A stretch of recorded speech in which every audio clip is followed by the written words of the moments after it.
Hi everyone, it's Count0 and I'm making a second video introducing another deck, and this one is fairly different, and my objective here is also to show you why you want so much to raise the tide and to benefit from the tide in a given game. So this deck is called Jam Vector of Working Streets, and it's Shadows on Turning Starlines, and let me go straight into Shadows. So we start with Walk the Plank, and Walk the Plank is play if your opponent has no aember, deal 4 to a creature, otherwise steal 1.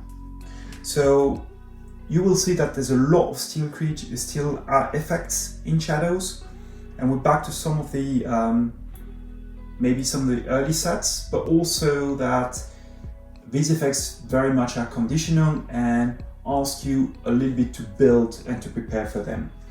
Another good example is Sea Urchin. Play capture 1, if the tide is high, steal 1 instead. So it's a creature 1, poison. The Sea Urchin typically explains to you essentially the card is pretty much blank if you don't raise the tide before playing it. So a lot of cases you will ask yourself, okay, do I have an effect to raise the tide, or basically do I take 3 chains to steal 1? One-Eyed Wheeler. While the tide is high, One-Eyed Wheeler gains Elusive Skirmish, and she is a 2 creature with fight steal 1. Once again, this effect. Mug is from the previous set. Hornswoggle. Hornswoggle, use an enemy artifact as if it were used. Really cool card. Then there's a double Hobnobbler. Action, if your opponent has 6 or more, steal 2. So this card is really interesting because we've got some effects that came from previous sets as well, helping you through Shadows to have your opponent gain some aember and get into the range when these cards actually activate. Gaspipe Malone, fight. The creature Gaspipe Malone fights, captures 1 from its own side. So it's essentially could be also a steal when you get to fight, and if you can combine it with a skirmish effect, it gets nasty. We've got the Flying Spectre, so it's one of the ships that Shadows has, and after your opponent raises the tide, it gets destroyed. But otherwise, this is an artifact with an action, steal 1 if the tide is high. Once again, pretty much does nothing if you don't have the tide being raised, but otherwise pretty good. But that's an uncommon. Another uncommon is Stir Up Trouble. It's an action, play, choose a creature and one of its neighbors. Each chosen creature deals damage equal to its power to the other. And that's actually a really strong card. It doesn't look like that, but you have to realize, first of all, enemy management is, I feel, a little bit more awkward than some of the other sets. So it's good to have effects that can destroy creatures. But the second part is actually you can use it also on your side with some of the creatures like Hard Simpson, Shoulder Hit, where actually the damage, dealing damage or being dealt damage will help you steal, or even just to kill a Brent, because Brent is also on that set.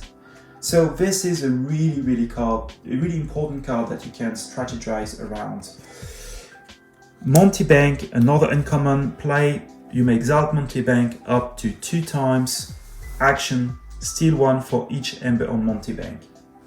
I think also some of the effects around stealing, exalting are quite interesting in that set and get really the risk reward. And finally, and it's the rare Early Birds Alpha, ready each Shadows card. And often also kind of the unexpected, as you know, with Unfathomable, we've got a lot of exhaust effects of your enemies' creatures during your turn. So it's pretty cool that you've got the reverse, and you can have a surprise turn with Shadows when your opponent felt it was safe. Now moving to Star Alliance, we've got Zap, nothing new. Technobabble, play, stun a creature and each of its neighbors that shares a health with it. This is This is kind of a cool tremor because you get essentially an aember on top of it. The condition is a little bit more complicated, but honestly, usually you get quite good value of that. Then we've got a 2x Shield You Later, which is a creature slash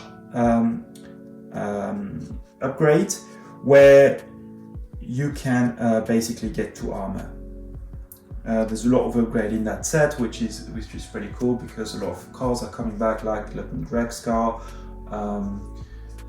cards that help you get back to hand. I'll come back to that. Science Officer Quincan, it's coming back. Rocketeer Triska, while the tide is high, Rocketeer Triska, neighbor, enter play, ready. Okay, so now I'm realizing I played this card wrong for a very long time. It's actually even stronger than what I thought. I thought she was ensuring ready, actually it's her neighbors. That's, once again, tide effects are really, really good and they can't be overlooked. And often you will have 1 or 2 cards where raising the tide will bring you a ton of benefit. Operative Espion is another one. It's a 4 strength creature elusive. After a player raises the tide during their turn, they may use a creature they control. So this works both sides, but once again, once it's in play, there's an appetite to raise the tide almost every turn, and that starts to cost a lot if you don't have cards that raise the tide without getting chains.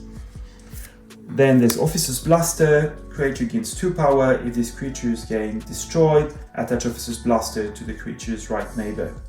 So there's quite a bit of these blasters, and this is the only one I've seen in the set. And once again, it's pretty cool. It works well with a lot of other cards that helps you manipulate upgrade. Lieutenant Valmart, play 5 Trip. If the tide is high, keys cost +3 during your opponent's next turn. This is a strength 3 creature. It's quite difficult to get value out of that one because it doesn't really stick to the board, and it's difficult sometimes to play it at the right time. But there's not so much aember control once again in that set, I feel. So it's good to have something like that. Lieutenant Karkar, we've seen that one before. Embervac. Embervac, play, raise the tide, and this creature gains at the start of your turn. If the tide is high, capture 2. More aember control, and this is a good card. This is a good card, and once again, this is the reverse. You have incentive to raise the tide, but also you bring incentive for your opponent to raise the tide against you, to have you stop benefit from all of these passive effects and potentially the active effects you have in your hand. Finally, Stunner. You know it. The creature gains 5 Trip, you may stun a creature. Nothing really amazing there.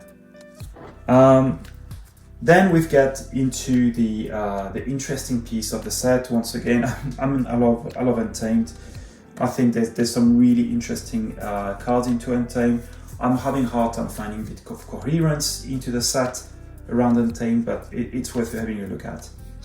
Way of the Pixie, it's an upgrade. This creature gains 3, gain 1. You can imagine it's really hard to get good value out of that card, but it exists.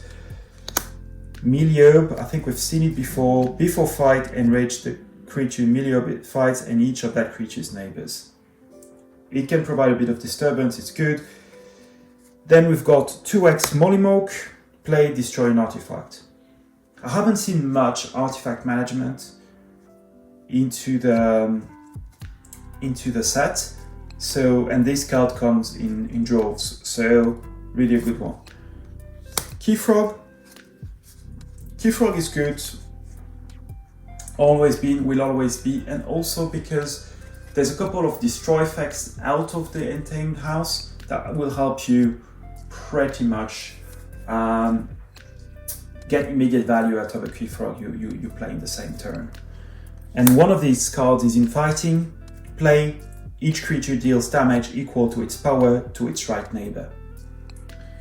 This card, I think, will take a bit of experience with the set to really understand how it works and how it really can affect you. at the moment I'm feeling we're not really building for that, and we're not really making sure that our positioning works. But it's always going to be to the right neighbor. So supposedly, if we do our position our creatures correctly, this will have much less impact to us. But at the moment, it's always been quite devastating card to be played. Flume we've seen before, and then we go into assert dominance. Play for the remainder of the turn a friendly creature against skirmish, ready and fight with that creature. Theme the Herd. Oh, it's really cool card. I really like it. It's an action, 1 ember, and play shuffle the 4 least powerful creatures into the owner's deck. And it comes from the house that manages a lot of +1 power counters. So, I mean, there's a chance you will be able to manipulate your board to make sure that most of these creatures shuffled come from your opponent's side. And then we come into really the spectacle of this set. What I feel is what makes it unique and loved so much by us is the actual rare, and it is Chenille. It's a 1 power creature, as out of 6 action. Return a Bombix from your discard pile into your hand. And then we have Bombix, which is obviously a card that is attached to it, which is 1 ember. Play destroy friendly Chenille. If you do, destroy Bombix. If you do not, destroy Bombix. And action, return a Fifalde from your discard pile into your hand. And then you've got Fifalde. Destroy friendly Bombix. If you do not, destroy Fifalde. Fight trip, fully heal Fifalde and gain 1 ember. This is silly. I'm not sure this is really strong, but I love the theme. I love the design. I actually even quite like the drawings. And we're waiting for the moment where this card will actually shine and absolutely destroy the opponent's side by just generating a ton of ember. Right at this point, you can imagine in a house that has creatures like Kelonia that say, well, every time you play 1 creature, you gain 1 ember. You have the Witch of the Dawn that says when you play it, you can get a creature back from the discard pile. There's a lot of tricks that would help you completely manipulate your discard pile, the board, and make something. I can't wait to see decks with 2x of Chenille and their related cards.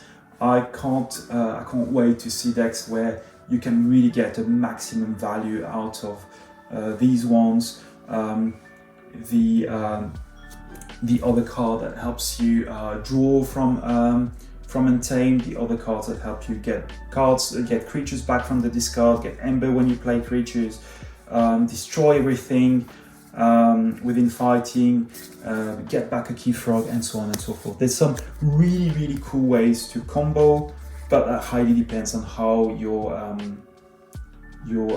Untamed will be structured. So if we go back a little bit into the Ember Control, Ember Control is very, very different from the deck we presented the other day, Paldi. But basically, yeah, we've got the Monty Bank of Steel, we've got the Flying Spectre, we've got Gasmite Malone, we've got the 2x Hobnobbler, we've got, Mug is not really Ember Control, but One-Eyed Willow, Sea Urchin, Walk the Plank. Well, essentially out of 12 cards, you've got 8 that control Ember. This is very, very different from what you've seen. If you go into Star Alliance, the Ember Vac, of course, the Lieutenant Valmart. Well, technically, Operative Espion gives you, and Rocketeer Tresca give you a little bit of ability to cheat houses and leverage the 6 creatures in Shadows that actually control Ember themselves. You've got Queen Can, and that's it on there. But already you've got over half of your set that deals with Aember. And once again, looking into Untamed, and I'm checking, double checking, yeah, pretty much the only I think the only two cards I've seen so far in Untamed that were controlling Aember was the young Murmuk, the small Murmuk, and the Ritual of Balance. I don't think there's much else in terms of actual. Oh, there's a Stampede as well, but that's a rare. I think, but that's all. So all in all, kind of a really cool deck. I think it brings a lot of the effect. Doesn't have the speed because not a lot of a little bit of house cheat, but not so much. But it's got the steal and the control, and I think this is what helps a deck like that make the difference. Really a nice one, and actually I just published a game where it's gonna play, and have a look at it, have a look how it goes in action. It's a pretty fun one. All right, thanks a lot, and I hope to present some of the deck very soon.